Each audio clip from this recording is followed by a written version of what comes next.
Hey everybody, good morning. Thank you so much for joining me on this morning's edition of Down to Earth. Excuse me, clearing my throat a little bit. It seems like I might have been affected by something last night, but it wasn't wildfires. I live in Michigan.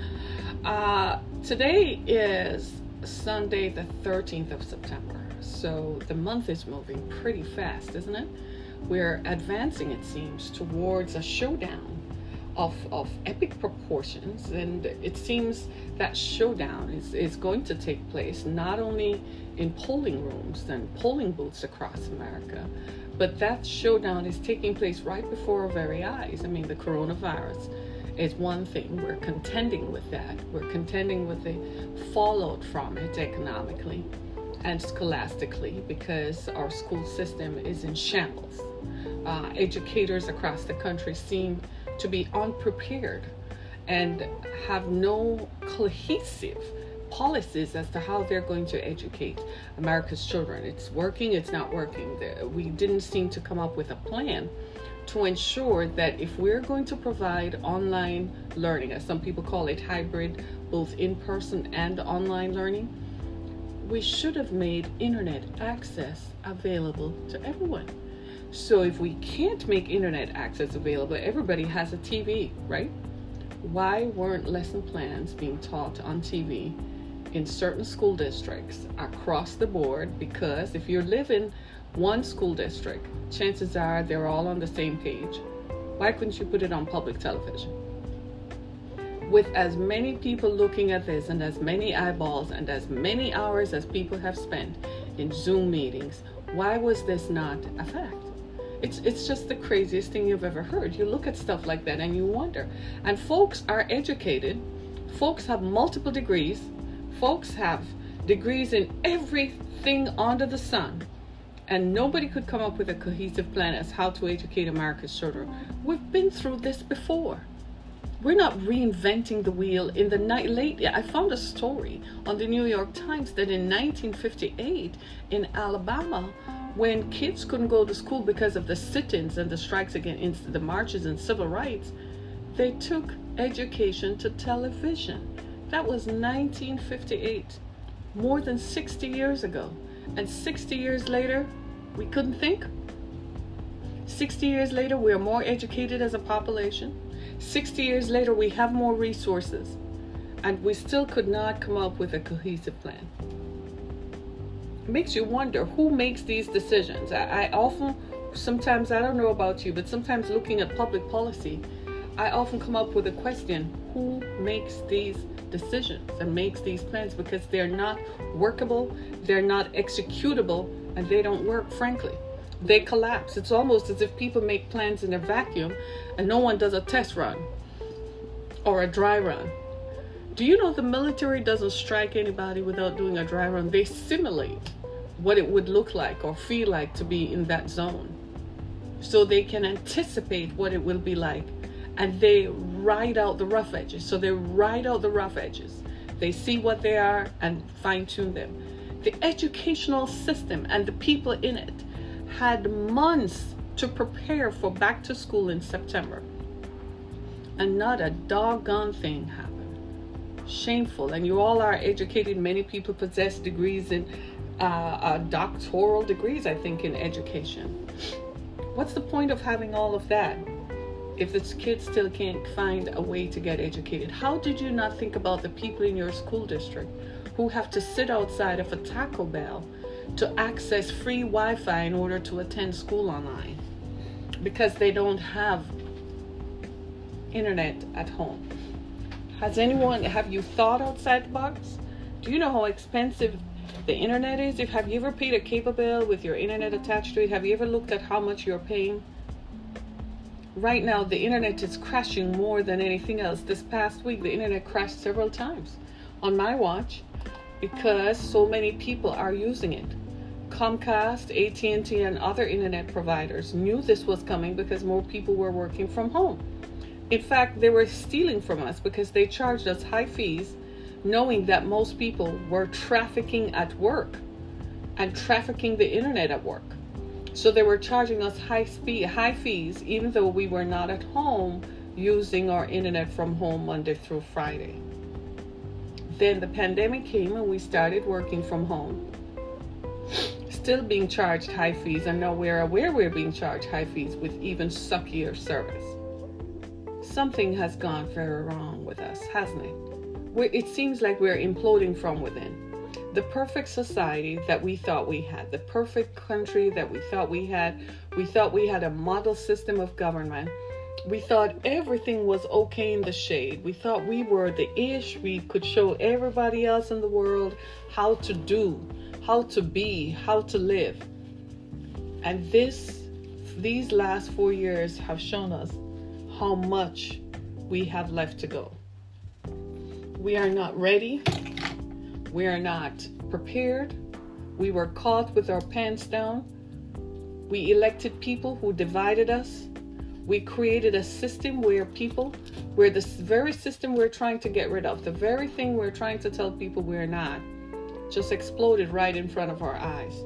All of a sudden, we have become a world leader in neo-Nazism. Imagine that. America, who sent troops in World War II to Europe to fight the Nazis, has now suddenly become a world leader in neo-Nazism. We're actually exporting it. People in Germany are copying what they see we do here. They call our president their leader.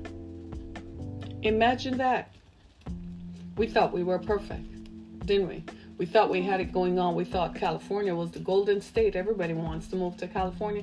Seems like they're on the beach all day. The weather seems to be perfect all day. No, California is burning. California has always led the country and has always talked about climate change, and we need to do something about climate change, and the world's climate is changing. Well, nobody listened to the folks out in Cali, and now California is burning. All the way to Washington State, into Idaho, as far north as the Canadian border, burned through Oregon and into Washington State to the Canadian border? Seriously? And then now into Idaho. America is burning. America is burning. Wildfires on the West Coast is a threat to life and property. Racial unrest from coast to coast, and the government is campaigning instead of addressing climate change that has now brought about climate crisis and systemic racism, which has given us the Summer of Strife. As we head into fall, the coronavirus is fast on our heels and is posing a health threat to those on the West Coast, inundated with smoke, which makes them susceptible to lung infections like the coronavirus. How can we not say America is burning? We see every day images, day after day, we see images of police brutality, white police officers beating and killing and hurting Black men and women in the streets. How do you not expect that is not going to be inciting? I am asking that question. How do you think that people of color, people who are Black, sitting back and watching police killing Black people in the streets, white police officers, how do you think that's not going to happen? I watched a video last night on my Instagram feed that came out of somewhere in Georgia. I can't remember what county it is. And a man was in an Uber and refused to give his ID. And the police dragged him out and put him on the ground and was beating him. 2 police officers were on top of him. And people were screaming for the police to stop, and the police would not stop. 2 police officers on top of a Black man. That kind of image is not going to stop. Why are white police officers so intent on beating Black men? That is racism. And there is no other explanation for it. Now, that is something that needs to be addressed from the government. The Department of Justice needs to step in and say, what on earth is going on here? Instead, the government is tone deaf. The very government that is supposed to protect its citizens are tone deaf. You're sending federal officers into Portland to break up racial unrest spurred on by white police officers killing Black people. And then there are fires 60 miles south of Portland, wildfires that have killed so far 33 people in total. And you haven't sent federal efforts to go out and help those people. America is burning. It seems that the West Coast have Democratic governors, 3 states. There's Gavin Newsom in California, Kate Brown in Oregon, and Jay Inslee in Washington. They're Democratic governors. Is that the reason why no help from the federal government has gone out to those people? As a matter of fact, just yesterday, the state of Oregon issued a statement that it is expecting a mass fatality incident because of the wildfires that have ripped through towns and cities. Because they don't know, people are missing. The fires came so quickly and so furiously that in a rush to leave, people could not get through. The fires are so intense, the smoke is so intense that visibility is reduced to less than 10 miles. We've all seen the surreal pictures this past week that emerged out of the Bay Area in California. It looked like an apocalypse. It was just unbelievable in the middle of the day. It looked like sunrise. We've talked extensively about climate change on this broadcast. And we've talked about how climate change just recently, just about a week and a half ago, we talked about climate change producing higher temperatures in America and how that is a potential disaster, that it has now become a climate crisis. And there we go, the wildfires were streaming across the West, destroying life and limb, being a threat to life and property. America is burning. We're burning so much, we don't know where to direct our attention. It seemed it caught us off guard. We don't know where to look. There's racial unrest. There are marches and demonstrations. We're now at the 110th day of strife since George Floyd died. 110 days. And people are still fighting and still marching right into the elections. The president is threatening all kinds of things against the elections to destabilize people's sense of security in an effort for him to be reelected. He doesn't care who he hurts, whom he runs across. He doesn't care if he damages the integrity of the system. To heck with integrity, it seems. He doesn't care about that. He doesn't care that it messes with our own sense of security. I guess it doesn't bother him because at the end of the day, if he loses, he can go back to Trump Tower in New York, surrounded by guards. So why should he worry about security? But ex-presidents only get protection for the first 4 years. After that, they're on their own. They better hire their own. So there you go. America is burning. We seem to have issues that we're fracturing about. We can't resonate or come together and reconcile our racist past with the currency of our future. We can't seem to cohesively come together and formulate a plan how to move forward. Instead, we keep dragging ourselves back. Well, it's my culture, and I like to wave the Confederate flag. The Confederacy lasted for 4 years, y'all. So it wasn't a lifetime. It didn't last for 200 years. What's your big deal? It wasn't a culture. It was a group of red states, southern states got together and said they didn't want to throw away slavery. That's what you're flying when you fly the Confederate flag. It has nothing to do with culture. It doesn't represent a standard bearer that this is a system of beliefs or this is a system and ways of doing things. You just said you didn't want to be part of the Union. I don't think most people who fly the Confederate flag understand that.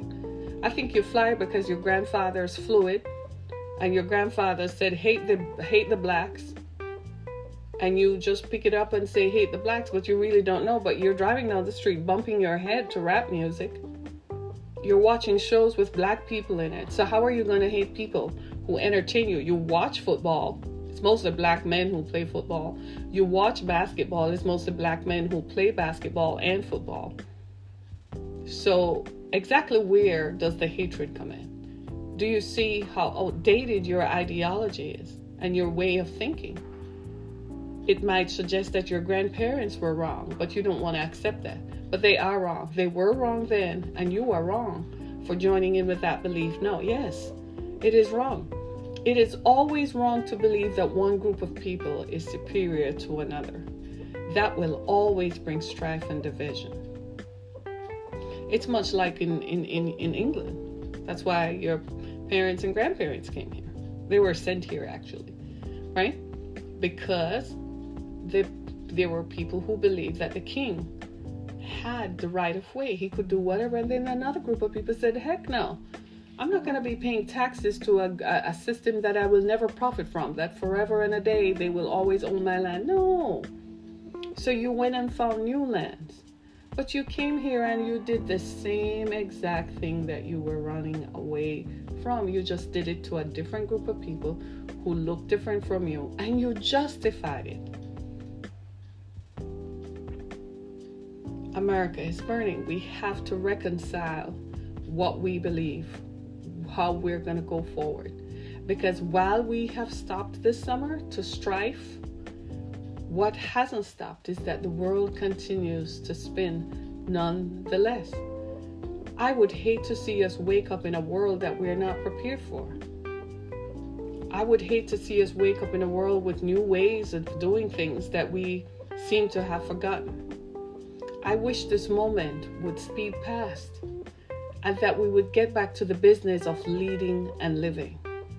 Leading our country, leading our countrymen, and leading our nation and leading our world with bright ideas and ideas of cohesion and inclusion that includes everyone regardless of how people seek to classify themselves. We must recognize that people are individuals, and how they see themselves is how they see themselves. It shouldn't be defined by your idea of what you think God thinks. Because I might not think that God thinks homosexuality is wrong. You might think so, but prove it to me. God created everybody. Isn't that what Psalm 24 says? He created the world and they that dwell.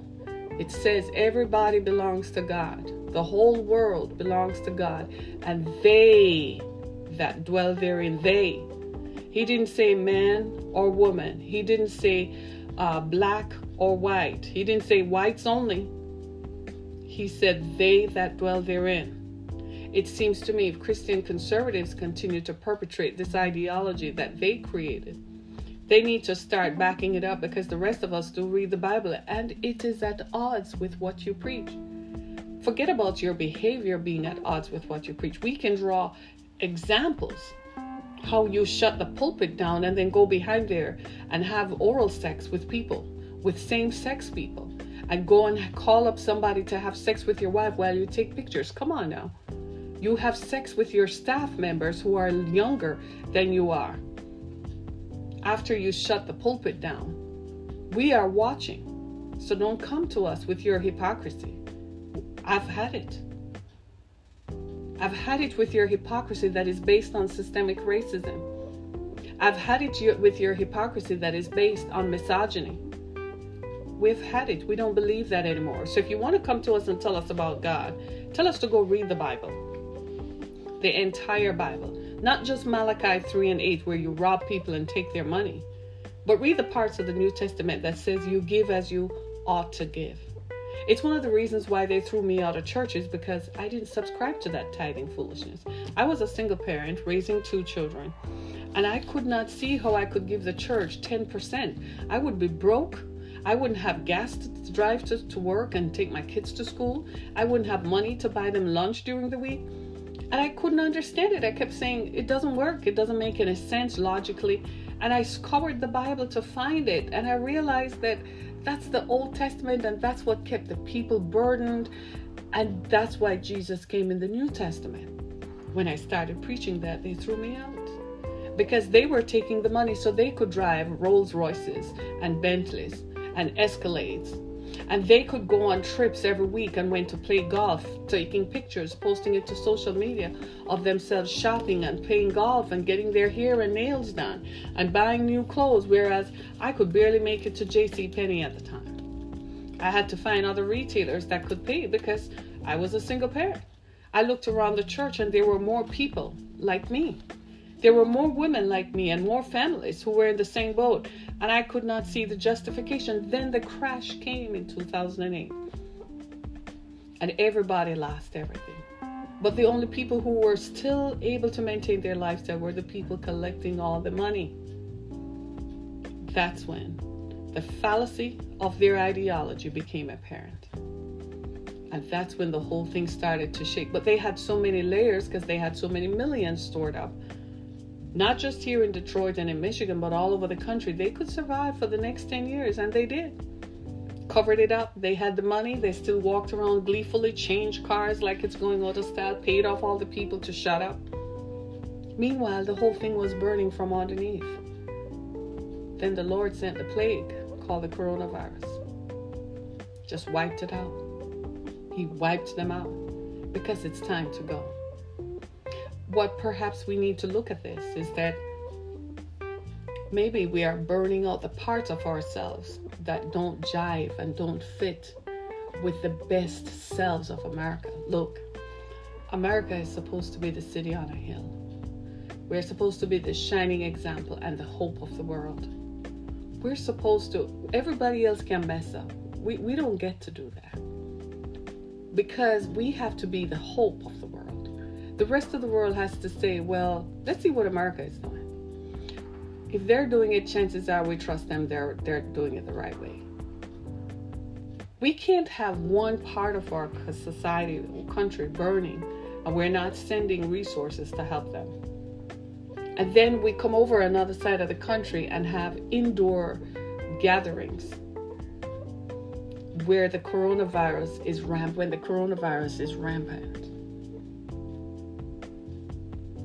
The coronavirus has come and we are paying the price. So far, we have almost 200,000 Americans dead. I can't believe I actually said that because in July, it was 150,000, 160,000, and I was scratching my head like, it shouldn't even get to 100,000. Can it stop? And less than 3 months later, we're looking at 190,000. Look, folks, by October and November, the number is going to crash 200,000. It's a massacre. The media is doing a fantastic job of not relating the numbers. The media is also part of the problem. The media is too embedded into the fabric of our society and into the fabric of our government. The media is part of the problem. They control the information, how much it is distributed, and what we are told. The media is too powerful. This is why God created the internet, so those of us who can access and find other sources of information, because we do need alternatives. The media is too controlled. There are more people who have died from the coronavirus. There are more people who are sick.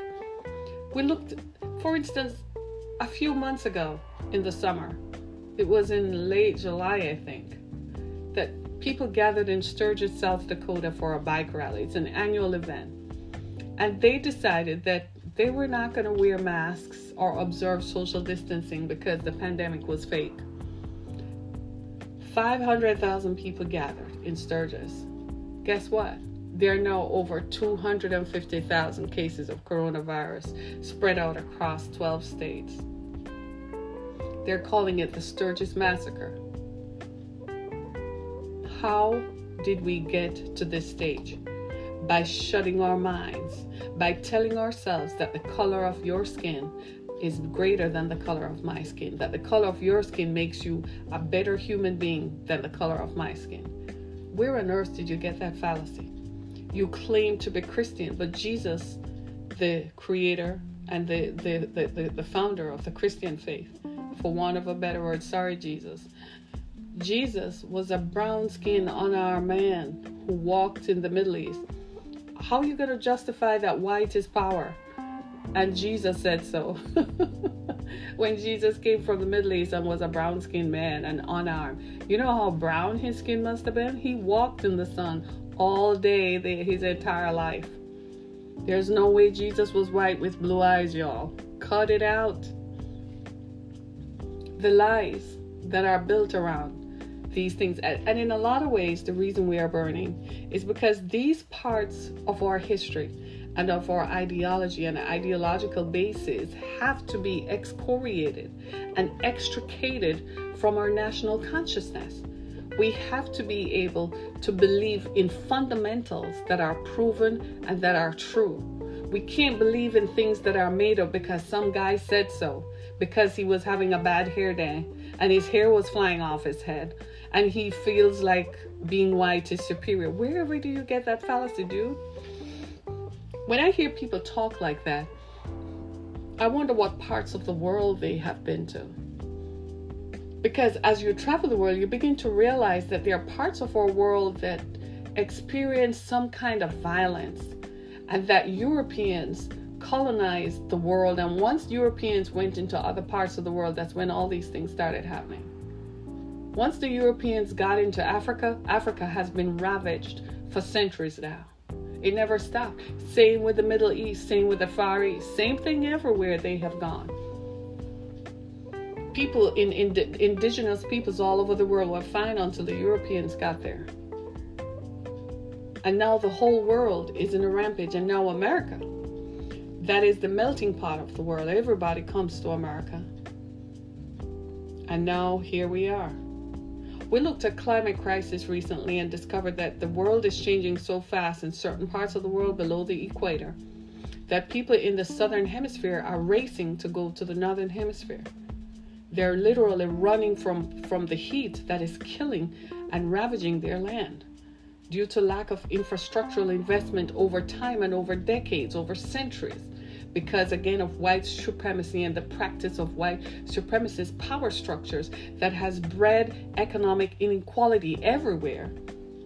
This is what has contributed to what we now call climate crisis all over the world. That's why people from Guatemala, Honduras, Nicaragua and Belize are running to the United States, because it's hot down there. There are floods down there. There's drought down there. There's nothing to eat. People are literally running and trying to get into North America because it's cooler and they can find food to eat. I need to know, what steps are we taking in America to preserve grain, so that if there comes a time, if the California used to be one of our farming cultures, one of our farm beds. If there are wildfires in California, that means it's destroying farmlands. If there are wildfires in Oregon, it means they're destroying farmlands. So I need to know, what is the backup plan for making sure that those farmlands that have been destroyed, what is the backup plan for the food basket that California used to be? Who is going to replace it? Which state are we going to invest in to make sure that that is replaced? Those are the questions of government. Which government is addressing that if all you are concerned about is campaigning on the White House front lawn because you think it makes for good optics? America is burning.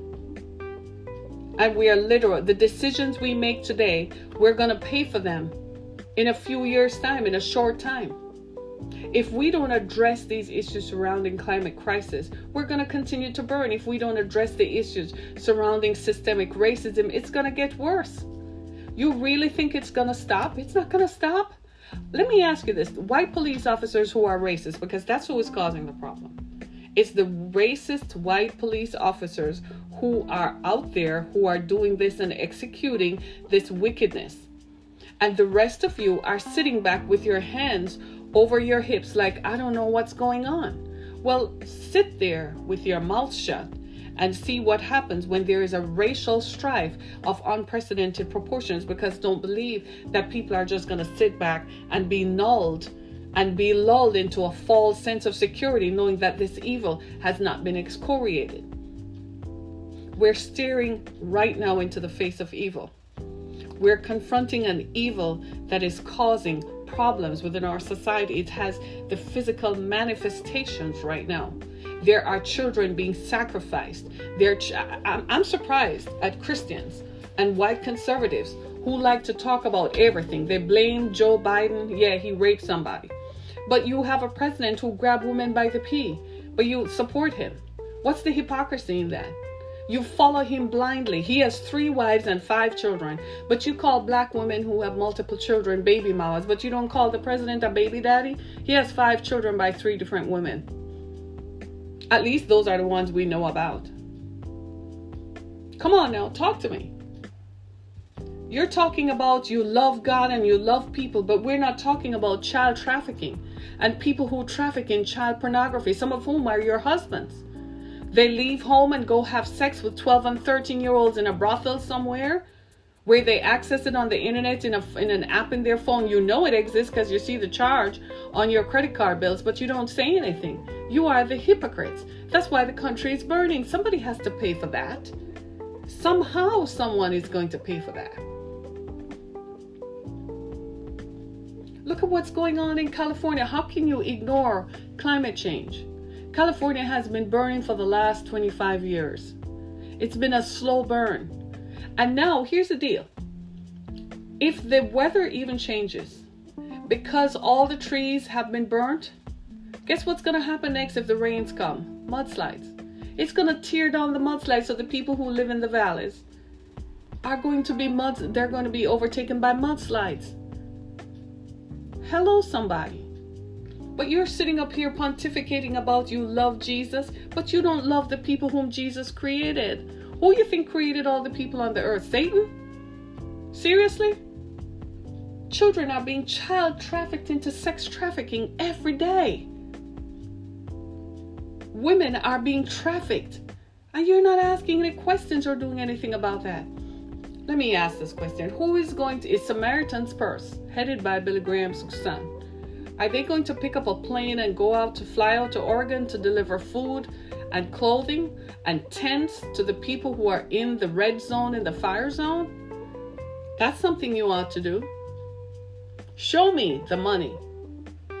I used to give to Samaritan's Purse because you were helping people all over the world. I stopped. I haven't done it in more than 15 years. I stopped. America is burning. And we haven't yet come to the place where we reconcile our politics with our social life and our economics. We still don't want to give power and give economic power to the people who helped to make America great. Talk about making America great again. Was America really ever great? How great were we? How great were we when people who gave their lives in world wars, we call them losers and suckers? How could we do that? How could we? We should be ashamed of even thinking something like that. I don't know about you, but if you've ever been to Arlington National Cemetery in D.C., have you ever been there? Anybody who has ever been to Arlington, you don't come out the same. You go in one way and you come out another way. That thing affects you. Anybody who remembers 9/11, you all remember 9/11? When the first tower was hit and then we watched the second tower, we changed. How can we call people who serve losers and suckers? How? How can you look at black people and call them the blacks when they're responsible? Black people are why America is economically great. America's economy was built on the backs of black slaves who exported cotton and everything else from the South. The American economy has been number one in the world since 1871. How dare you say that black people are lazy? They were beaten and lynched and murdered. Do you know in most southern states, we can't find graves of slaves because slaves were not deemed humane enough to be buried with a tombstone? And you think there is not going to be an awakening? You're telling me people who are alive today can't go to a grave to find their great, great, great, great, great grandfather. Where I come from, I can go to the grave. When I was a kid, my grandmother took me to the graves of my ancestors. She said, you need to know where you come from and who you come from. So she showed me the dates they lived and died. So I had a feeling of extension and identity. You are telling me that a whole group of people within our population can't identify like that? And you thought this was going to be good? And their descendants are being hounded in the streets by white police officers. The rest of us are literally just sitting here waiting and thinking, when is it going to be me? Recently here in Warren, Michigan, some black folks who are retired military, they're retired vets. Yeah, imagine that. Those people whom they call losers and suckers, they're retired vets. retired now, go home every night to live like peaceful people. Some white supremacists in the area threw a rock through their living room window, then fire shots into their living room. And you know what the Warren police, one of the most racist police departments in the country, you know what Warren police said? Guess. They said, well, we believe it's someone in the area. I'm like, you don't believe, you know. You have intel. Why are they not arrested? Imagine that, the bold-facedness of it. As for me and my house,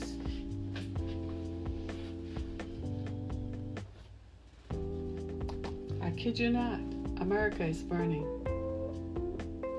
Child pornography is pervasive. But yet we want to call people who say, well, I don't know if I'm male or female. We want to call them wrong or tell them how to live. But you have preachers having sex, watching their wives have sex with other men and taking pictures. Watching their wives have sex with other women and taking pictures. Having threesomes all over the darn place. And then coming to tell the rest of us who should have sex with who while you are doing something totally different. No wonder we're burning. What are we going to do about the people in Oregon who have been displaced? Where's FEMA? Is FEMA on the ground? And where is Billy Graham's son, who likes to pontificate and likes to think he's some sort of moral authority? He's been radio silent on Jerry Falwell, haven't they? How come they're so silent about that?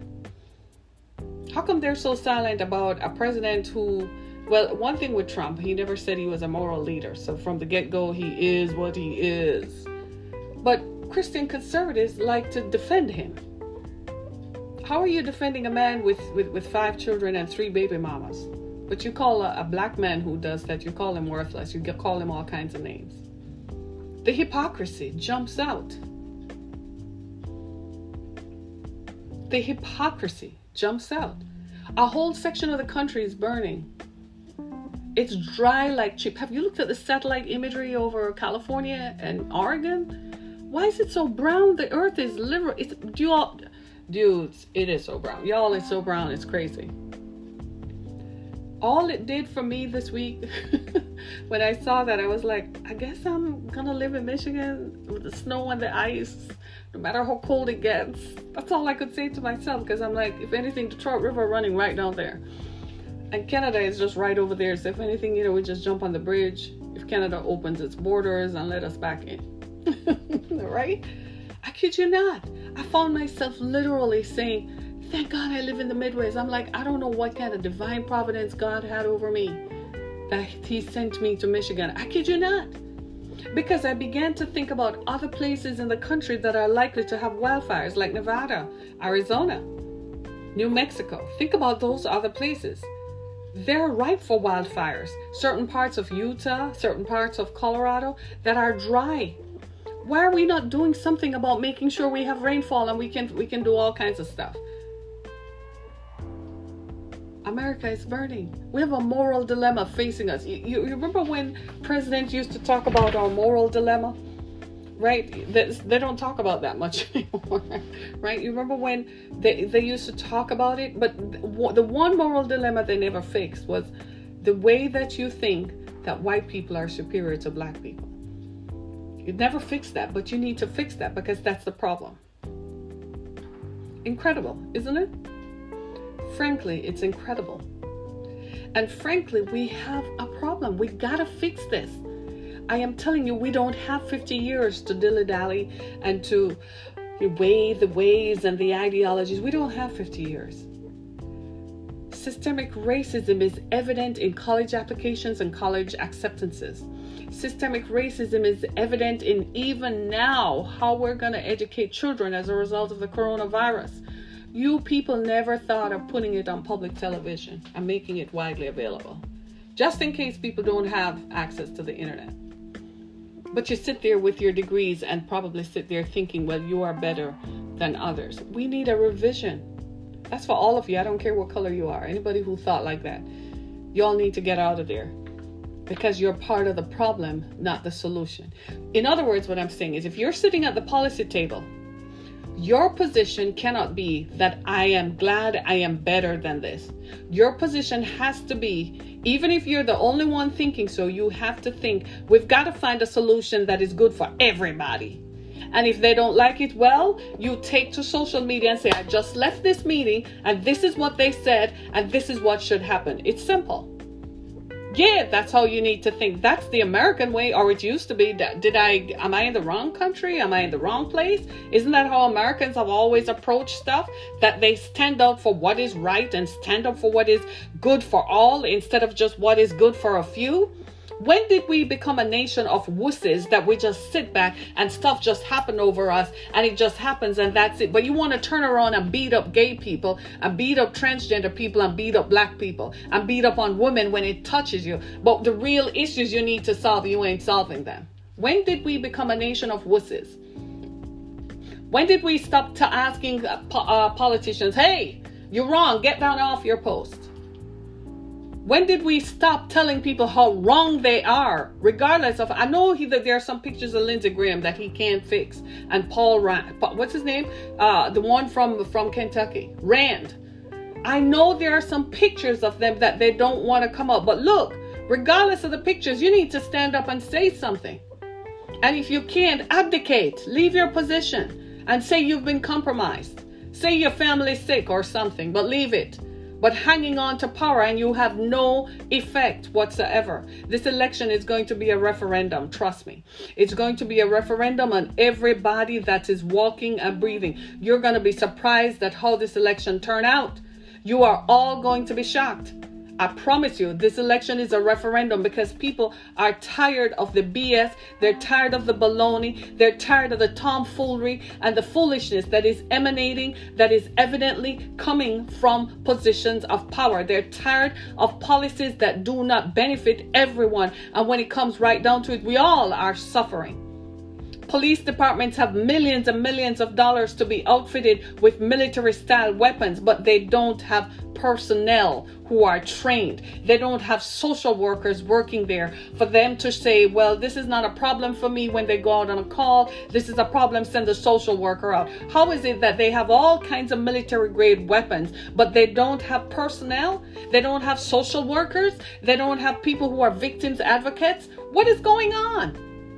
Because somebody sat down and rammed it down everybody else's throat, and people sat there and said, as long as it doesn't affect me, then I'm good. You all need to vacate and abdicate your positions of power. You ever been to a school board meeting and see people sitting up there and everybody just going with the leader because the leader sent out a group text message the night before and said, this is what I'm going to say, and if you support me, this is what I'm going to say, otherwise I'm not going to invite you to my club and you can't come to my house. When did you all become a nation of wusses? Where are the real journalists? Not Bob Woodward. Bob Woodward knew this from February and didn't say anything. It's not his responsibility. It was the president's responsibility, but he still knew. He still didn't say anything. So where are the real journalists? The firebrands, the ones who used to stand up, the ones who used to tell us what was really going on. Instead, you all just want to be seen on TV with your AirPods in your ears, and you just want to collect millions of dollars for feeding people stories. Lord God Almighty, help us. Where is the real American? Where did he go? Where did she go? The military believes somehow, because they're still going overseas, they still believe they're fighting for something. Are we going to disappoint them? When they come back home and they're homeless, and military vets who fought in wars have PTSD issues and we won't deal with it. Where is the real American? The one who inspired me. The ones who made me feel that I was safe. Where did they go? America is burning figuratively, and America is burning literally, because it's time for a change.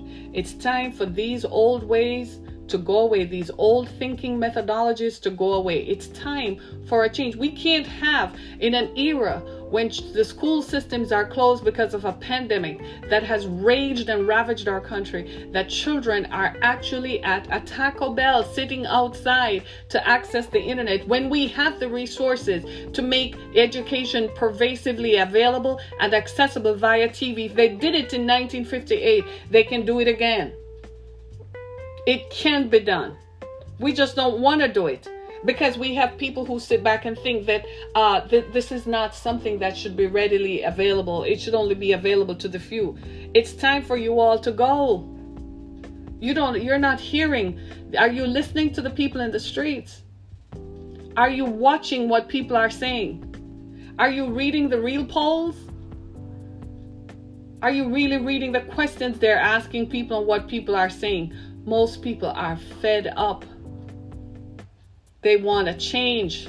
We're tired. My head hurts. It's been 7 months of constant barraging of the coronavirus. I'm done with it. I'm so sick and tired of it. And we just have to gear up emotionally and psychologically for the next rampage that it's going to bring through our nation. It's going to be devastating. It's going to be like fire. It's going to walk through our country. I'm not ready for it. Are you? Because 7 months of it. Children not being educated, or education system in shambles. Teachers are dying. 3 teachers died in the last few weeks. Teachers are dying from coronavirus because we were ill prepared. We have the resources. What do you sit down at these meetings and talk about? You just want to be in the public's eye. You just want to be seen on TV. Because when it comes right down to it, you're not going to stand there and defend your position. Look at what's going on the West Coast. I'm so disheartened. It's the 3rd morning since Friday I've woken up with a headache.